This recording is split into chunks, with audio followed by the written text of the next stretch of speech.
पाश्चात्य काव्य शास्त्र, इसके बारे में डिटेल एक्सप्लेनेशन है अभी। सबसे पहले सिद्धांत आता है प्लेटो का अनुकृति सिद्धांत। अब इस सिद्धांत बताने से पहले मैं इनके जीवन के बारे में बताना चाहूँगा। प्लेटो का जन्म 428 ईसा पूर्व में हुआ और इनकी मृत्यु 347 ईसा पूर्व में मानी जाती है। अब इनकी कुछ पुस्तकें जैसे the Republic, the statesman, the प्रसिद्ध लॉज, ये इनकी प्रमुख उल्लेखनीय पुस्तकें।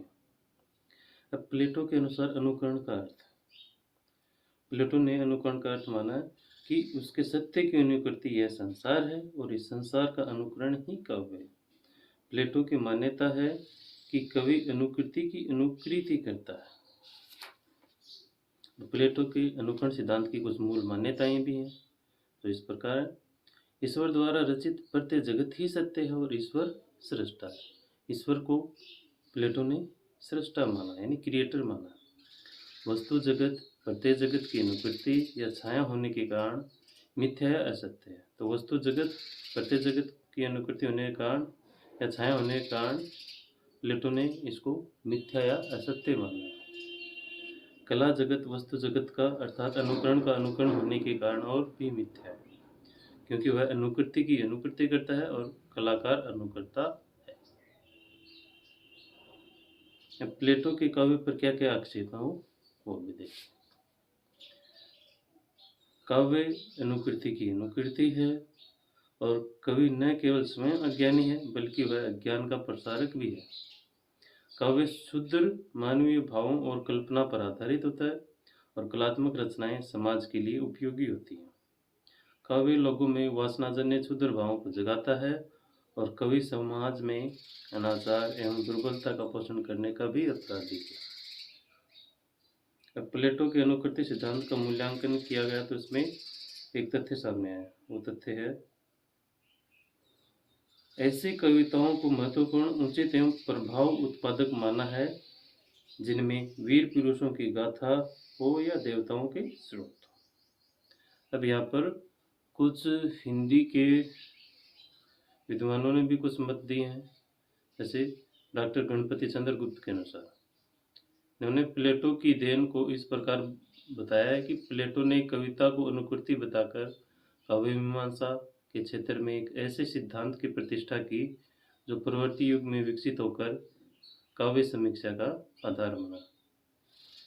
इस दृष्टि से प्लेटो की स्थापनाएं भारतीय रस सिद्धांत के बहुत ही निकट प्रतीत होती। दूसरा है अरस्तु का सिद्धांत। अरस्तु के दो सिद्धांत है, एक अनुकरण का सिद्धांत है और दूसरा फिर उसके आगे बताएंगे। अरस्तु ने 400 से ज़्यादा पुस्तकें लिखी। इनकी प्रसिद्ध पुस्तक का नाम पोएटिक्स है, जिसको हम काव्य शास्त्र नाम करके पुकारते हैं। अब अरस्तु और अनुकरण का अर्थ क्या है? अरस्तु ने अनुकरण के संबंध में अपने विचार अपने गुरु प्लेटो से भिन्न व्यक्त किए। अब अरस्तु के अनुकरण की कुछ मूल धारणाएं। कला प्रकृति की अनुकृति है। कवि को अनुकर्ता के रूप में चित्रकार या अन्य किसी कलाकार के समान 3 प्रकार की विषय वस्तुओं में से किसी एक की अनुकृति ही करनी चाहिए, जैसे वे थी या हैं, जैसे वे कही या समझी जाती है, अथवा जैसे वे होनी चाहिए।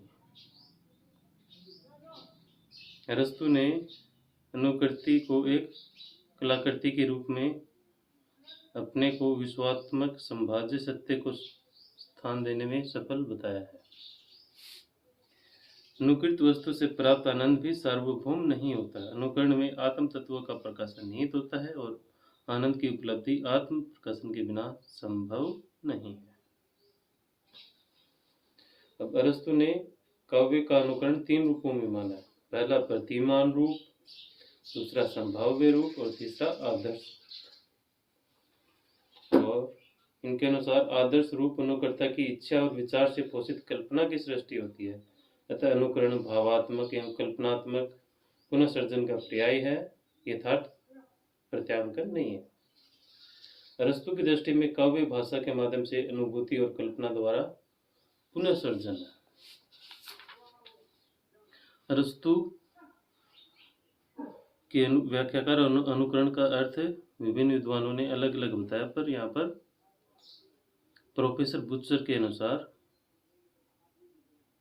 अनुकरण की 4 चरणों में व्याख्या की गई है। इनके अनुसार कलाकृति मूल वस्तु का पुनरुत्पादन है। कलाकृति मूल वस्तु का पुनरुत्पादन तो है, किंतु मौलिक रूप में न होकर उस रूप में है जैसा वह इंद्रियों को प्रतीत होता है। कलाकृति मानव जीवन के सामान्य पक्ष का अनुकरण करती है।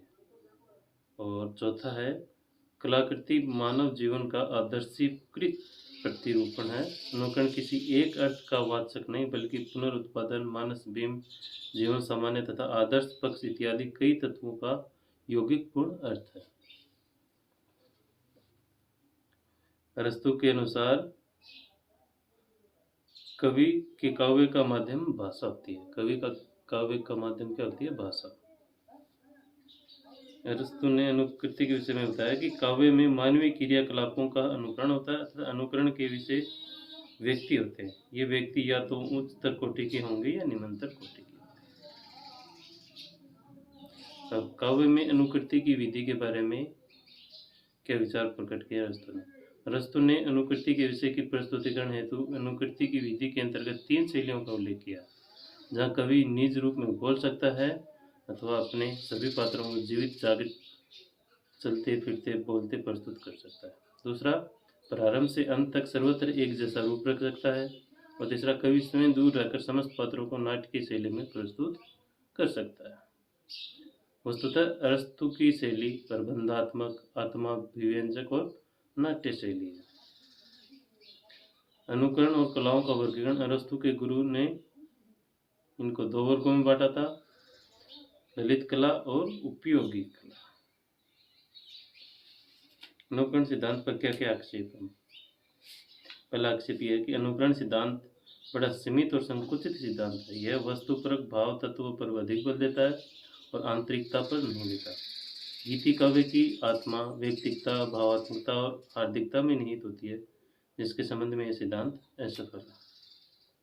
अनुकरण सिद्धांत क्रोचे के सहजानुभूति सिद्धांत से भी मेल नहीं खाता और क्रोचे के दृष्टि में अनुकरण कला सर्जन में कोई महत्वपूर्ण वस्तु नहीं है, जबकि अरस्तु के मान्यता अनुसार अनुकरण ही कला है। अरस्तु ने अनुकरण सिद्धांत के लिए माइमेसिस या इमिटेशन शब्द का चयन किया। अब अरस्तु का विरेचन सिद्धांत। अरस्तु के विरेचन सिद्धांत में क्या होता है? अरस्तु की मान्यता है कि काव्य का अनुशीलन और प्रशिक्षण से अतिरिक्त मनोविकार विरेचित होकर शामिल और परिष्कृत हो जाते हैं तथा इससे सहृदय को आनंद की प्राप्ति होती है। और अरस्तु के व्याख्याकारों ने विरेचन के 4 अर्थ प्रकट किए। पहला चिकित्सा परक, दूसरा धर्म परक, और तीसरा कला परक, और चौथा नीति परक। अरस्तु के विरेचन सिद्धांत की कुछ विशेषताएं। क्या विशेषताएं? पहला, विरेचन और दर्पण त्रासदी द्वारा ही हो सकता है। इसके लिए भय या करुणा के भावों का सम्यक नियोजन और प्रदर्शन आवश्यक है। घटनाओं के तथा नायक के चयन में बड़ी सावधानी अपेक्षित है। इसमें कलात्मक आनंद अनुभूति, आत्म तिरस्कार से नैतिक बल तथा धार्मिक संतुष्टि की प्राप्ति होती है। ये अरस्तु के विरेचन सिद्धांत के बारे में कुछ तथ्य थे। वह लोनजाइन्स का उदात्त सिद्धांत। लोनजाइन्स की प्रसिद्ध पुस्तक का नाम पेरिप्सूस है और इनके अनुसार उदात्त के कुछ स्रोत भी बताए गए हैं। वो इस प्रकार है। उन्होंने उदात्त के 5 स्रोतों की चर्चा की है। पहला है उदात्त विचार, दूसरा भाव का उदात्त चित्रण, तीसरा अलंकार नियोजन, चौथा उत्कृष्ट भाषा और गरिमा में रचना विधान। अब इन्होंने उदात्त के कुछ बाधक तत्व भी माने हैं। बाधक तत्वों में पहला है बाल्यतया सस्तापन, दूसरा वागाडंबर और तीसरा भावाडंबर। ये प्रमुख बाधक तत्व माने हैं, बाल्यता, वागाडंबर और भावाडंबर। अब इलियट का सिद्धांत। अब इलियट के निर्व्यक्तिकता सिद्धांत के बारे में। अब इलियट के निर्व्यक्तिकता सिद्धांत की कुछ मान्यताएं क्या क्या है वो देखिए। कवि वैज्ञानिक के समान निर्व्यक्तिक और वस्तुनिष्ठ होता है और कला निर्व्यक्तिक होती है। कला व्यक्तित्व की अभिव्यक्ति नहीं, बल्कि उससे पलायन है। निर्व्यक्तिकता का अर्थ बताया कवि के व्यक्तिगत भावों की विशिष्टता का सामान्यीकरण होना। कवि के व्यक्तिगत भाव सार्वभौम भावों में रूपांतरित होकर अभिव्यक्त होते हैं और इन्होंने निर्व्यक्तिकता के दो रूप माने, पहला प्राकृतिक और दूसरा विशिष्ट निर्व्यक्तिक। काव्य का कवि के साथ किसी भी प्रकार का संबंध नहीं होता। कवि एवं कलाकृति दोनों परस्पर प्रभावित होते हैं और कविता के 3 स्वर होते हैं और श्रेष्ठ काव्य में वो तीनों ही विशेषताएं होती हैं। इलियट के अनुसार निर्व्यक्तिकता का अर्थ क्या बताया गया? कवि के व्यक्तिगत भावों की विशेषता का सामान्यीकरण। कवि के व्यक्तिगत भावों की विशेषता का सामान्यीकरण ही निर्व्यक्तिकता है इलियट के अनुसार। अब आगे अब है क्रोचे का अभिव्यंजनावाद। वेदांता क्रम से जिनका जन्म 1866 में और उनकी मृत्यु 1952 में हुई थी, इनकी एक प्रसिद्ध पुस्तक है जिसका नाम है एस्थेटिक, जिसको हिंदी में सौंदर्य शास्त्र भी कहा जाता है। अब अभिव्यंजना का अर्थ और स्वरूप। अभिव्यंजना का अर्थ है प्रकट करना या रूप देना।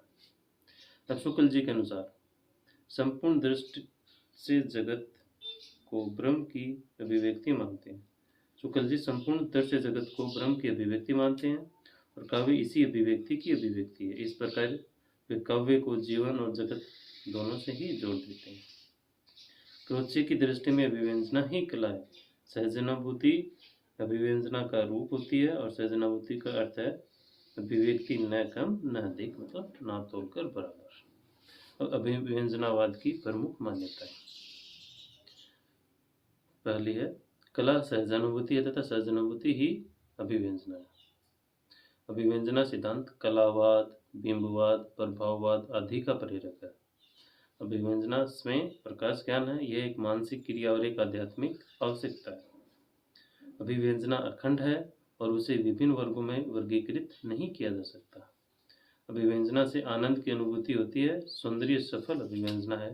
अभिव्यंजना कला या काव्य का एक सौंदर्य दृष्टि है। अभिव्यंजना पूर्णतः आंतरिक वस्तु है। कला का सर्जन ही नहीं, आस्वादन भी व्यक्तिक स्तर पर होता है। कला कला के लिए है। कला का कोई प्रयोजन या उद्देश्य नहीं होता। कला के संदर्भ में अच्छे बुरे नैतिक अनैतिक का प्रश्न ही नहीं उठता। कला केवल रूप है, वस्तु नहीं। अलंकरण कला का सहजा धर्म है। क्रोचे के अनुसार अमूर्त कला नैतिक बंधनों से मुक्त होती है। क्रोचे के अनुसार अमूर्त कला नैतिक बंधनों से मुक्त होती है। सामान्य व्यक्ति और कलाकार की सहजनाभूति एक समान होती है। उसमें अगर अंतर होता है तो परिणाम का, गुण का नहीं। क्रोचे के अभिव्यंजनावाद की कुछ आलोचनाएं, इसमें एक प्रमुख है डॉक्टर देवेंद्र नाथ शर्मा। इनके अनुसार क्रोचे ने कला को अंतःप्रज्ञा, अभिव्यंजना, कल्पना, रम्य कल्पना, सौंदर्य इत्यादि शब्दों का पर्याय इसके रूप में इन्होंने प्रकट किया। बाकी आता है अगला सिद्धांत।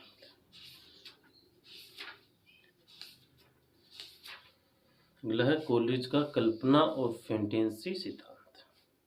अब पाश्चात्य रोमांटिक आलोचना जगत में सैमुअल टेलर कोलरिज, जिनका जन्म 1772 और इनकी मृत्यु 1834 में हुई, एक महत्वपूर्ण हस्ताक्षर है और इनका कल्पना और फैंटेसी सिद्धांत पाश्चात्य काव्य शास्त्र का एक अत्यंत प्रसिद्ध सिद्धांत है।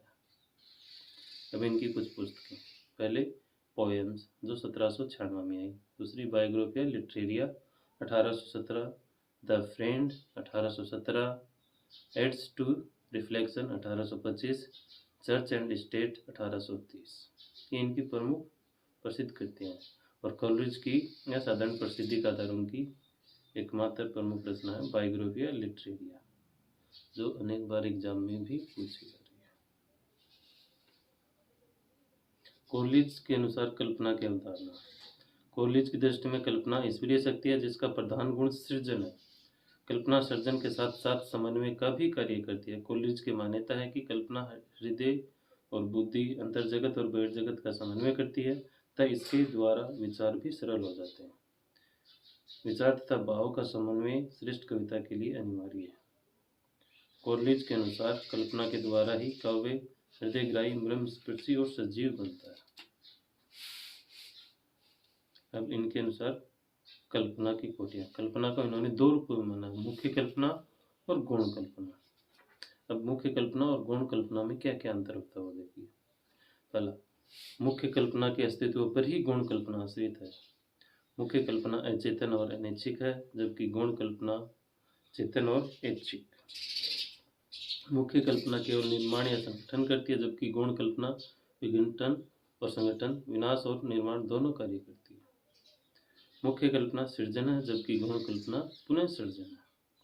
मुख्य कल्पना का संबंध भौतिक जगत से है, जबकि गौण कल्पना आध्यात्मिक जगत का साक्षात्कार कराने में भी सक्षम है।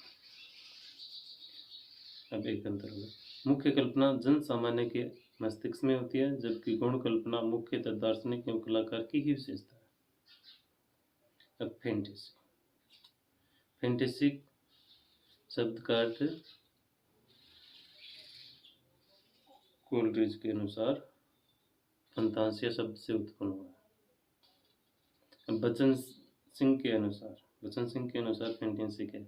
फैंटेसी का संबंध बचन सिंह ने स्वपन और अचेतन मन में घटित होने वाली घटनाओं की विघटित और बेहतरीन शब्दावली से माना है, जिसमें बिंबों, प्रतीकों, मिथकों आदि को अतर्कानुमोदित पद्धति द्वारा उपस्थित किया जाता है। अब कल्पना और फैंटेसी में अंतर क्या? कल्पना का कार्य केवल एकीकरण और समंजन है, जबकि रम्य कल्पना का कार्य संयोजन है। यहाँ पर रम्य कल्पना फैंटेसी को कहा गया। कल्पना का संबंध आत्मा और मन से, जबकि रम्य कल्पना का मस्तिष्क से। कल्पना जहाँ आत्मिक होती है, वहीं रम्य कल्पना यांत्रिक। कल्पना प्रतिभा की उपज है, जबकि रम्य कल्पना प्रज्ञा की। कल्पना अंतःप्रेरणा, प्रत्यक्ष इत्यादि स्रोतों से सामग्री ग्रहण करती है, जबकि रम्य कल्पना स्मृति मात्र होने के कारण इसी से अपनी सामग्री को ग्रहण करती है। कल्पना के एकीकरण और समंजन में सरलता और मार्मिकता होती है, जबकि रम्य कल्पना में ऐसा कुछ नहीं होता। कल्पना बिंबों को विगलित, रूपांतरित कर जहाँ उसे बिल्कुल नए रूप में डाल देती है, वही रम्य कल्पना बिंबों को पास पास रख देती है, उसमें कोई बदलाव, कोई रूपांतरण नहीं लाती। ये हो गया कोलरिज का सिद्धांत। अब कुछ और मुख्य सिद्धांत। अब है मार्क्सवादी सिद्धांत। मार्क्सवादी सिद्धांत, जिसके प्रयोक्ता कार्ल मार्क्स माने जाते हैं, इन्होंने अपने इस मार्क्सवादी सिद्धांत के 4 प्रमुख आधार माने।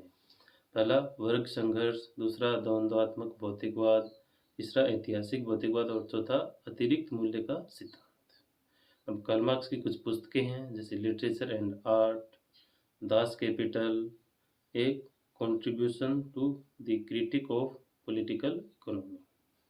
पहला इनका द्वंद्वात्मक भौतिकवाद। वह इसके अनुसार इन्होंने भौतिकवाद के 2 रूप माने, अध्यात्मवादी और भौतिकवादी। मार्क्स संसार का मूल तत्व प्रकृति के जड़ रूप को ही मानते हैं, क्योंकि मार्क्स प्रकृति के स्वभाव को निरंतर गतिशील मानते हैं। प्रकृति में प्राचीन का ह्रास होता है और नवीन का सृजन होता है। अब दूसरा इनका ऐतिहासिक भौतिकवाद। इसके अनुसार ऐतिहासिक घटनाएं भौतिक या आर्थिक कारणों से ही घटित होती है।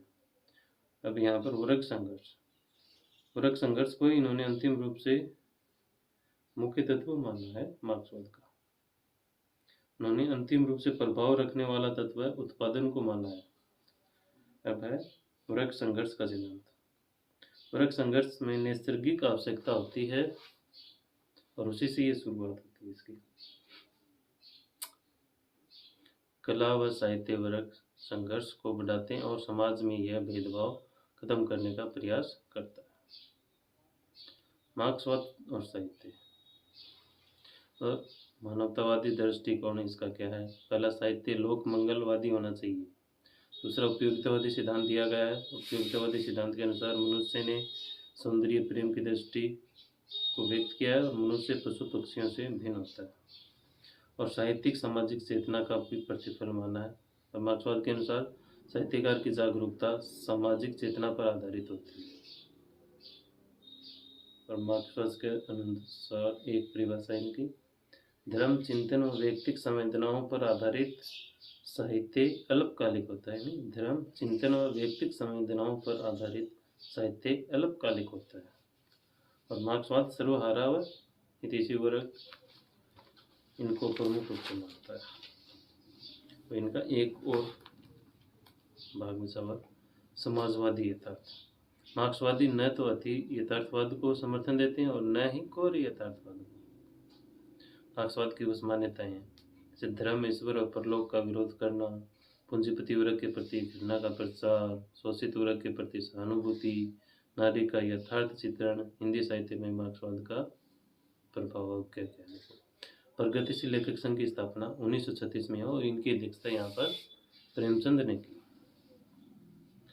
और किसकी सहायता से की? वो है सज्जाद जहीर व मुल्कराज आनंद की सहायता से 1936 में इसकी स्थापना की। बगलावाद आता है, विखंडनवाद,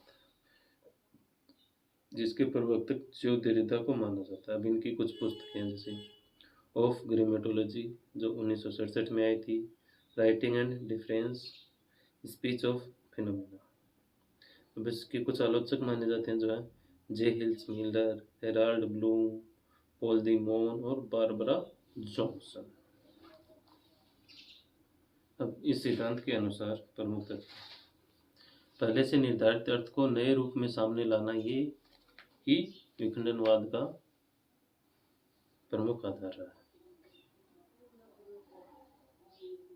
विखंडनवाद वोक लेखन पर बल देता है। इसका उद्देश्य क्या है?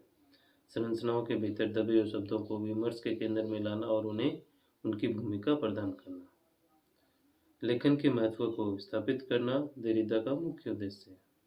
और उन्होंने कहा है कि पाठ से बाहर कुछ नहीं है, सब कुछ जो है वो पाठ के अंदर ही। विखंडनवाद का प्रस्थान बिंदु, अब इसका प्रस्थान बिंदु क्या माना जाता है? 1966 में हुई जॉन हॉपकिंस विश्वविद्यालय की संगोष्ठी को ही इन्होंने विखंडनवाद का प्रस्थान बिंदु माना। अब आता है उत्तर आधुनिकतावाद, इसकी शुरुआत 1960 में मानी जाती है और इसके प्रवर्तक भी मुख्य रूप से देरिदा ही माने जाते हैं। इसके अलावा मिशेल फूको और ल्योतार्क। और इसका प्रयोग सर्वप्रथम कला के क्षेत्र में है।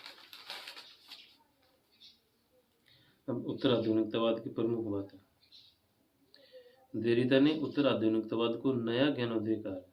उन्होंने हिंदी साहित्य में 1980 से इसकी शुरुआत मानी है और उत्तर आधुनिकतावाद को हाशिए पर स्थित लोगों को केंद्र में लेने के लिए उपयोग में लिया गया। अब नामवर सिंह के अनुसार एक परिभाषा इनकी, शताब्दी का अवसान और उत्तर आधुनिकतावाद, ये प्रमुख इनकी किताब है। और उत्तर आधुनिकतावाद ज्ञानोदय युग की संभावना को नकारता है। अब इनकी विशेषताएं हैं कि पाठ को महत्व देना, क्षेत्रीयता व विस्तारता को महत्व देना, भाषा की एक सीमा मानी इन्होंने और केंद्र के बजाय परिधि पर बल देना माना। बहुलतावाद व बहुसंस्कृति को महत्व दिया है और उत्तर आधुनिकता की प्रतिक्रिया के रूप में आए, ये बताया है। धर्म, ईश्वर व आलोचना को मुख्य रूप से नकारता है। ये पाश्चात्य काव्य शास्त्र के अंदर आने वाले सारे विचारकों के प्रमुख तथ्य हो गए और इनको याद करिए और एग्जाम में इनका लाभ उठाइए।